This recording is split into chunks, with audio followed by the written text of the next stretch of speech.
Welcome to this episode of Talking Trim. I'm John Skinner, and today we are looking at fully trimmed seats for the Triumph TR6. These are for the last version of the TR6 seats, so they recline and they have headrests, as you can see.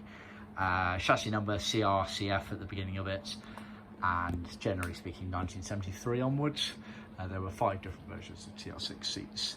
This is probably the most commonly seen.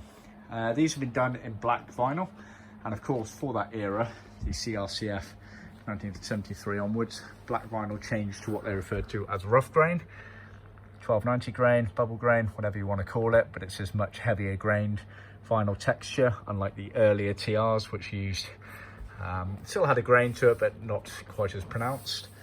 So we've used the exact original materials used by Triumph at that time. And of course for vinyl Ambla seat covers, we also offer the OEM spec original diamond embossing on the pleated panels there, only available for the vinyl seats. Of course they might have offered leather face as an option from the factory, as well as full leather. We can offer all of that spec, but these have been done in vinyl with the correct vinyl and the embossing. Customer sent us in his frames. We've then replaced everything, so seat foams, diaphrams, webbings, covers, headrest covers, dress foams, thrown them all up, as you can see. Very nicely done.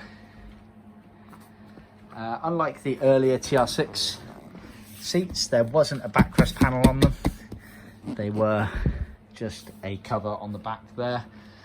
They are ever so slightly handed on the backrest. This one here that we're looking at is the right hand seat as you sit in the car. You can see it takes a bit more of a sharper angle, whereas that one's a bit more curved. It's to allow the hood frame mechanism to pass by.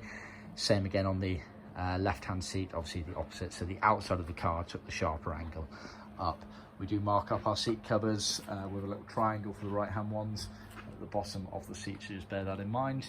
Subtle difference, but crucial when you come to fit them.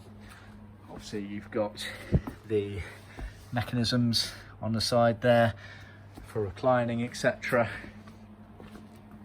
And if we tilt this one forward, you can see underneath we've got the diaphragms fitted, brand new foams underneath.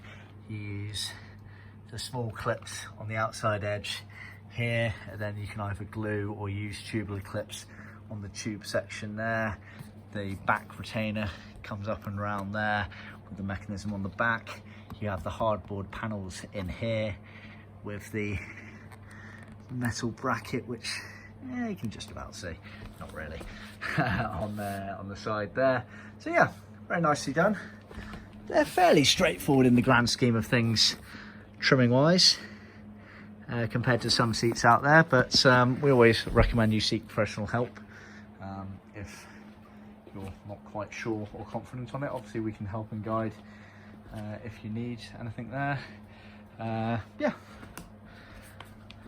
just really nicely done, and to a complete original spec. You can see a bit of a recess in here. This is where the scrim that's sewn to the back is pulled through the foam like that, so it tucks it in.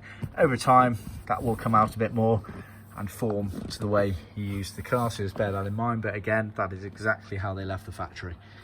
You can see backrest side bolsters are tucked underneath either side there. All in all, very nicely done. So yeah, see our website blog posting some more details. Obviously see our build a quote system for the different pricing options on the materials. Remember to like and subscribe, and do share this video, and of course tune in next time. And if you have any questions, feel free to ask. Thanks for tuning in.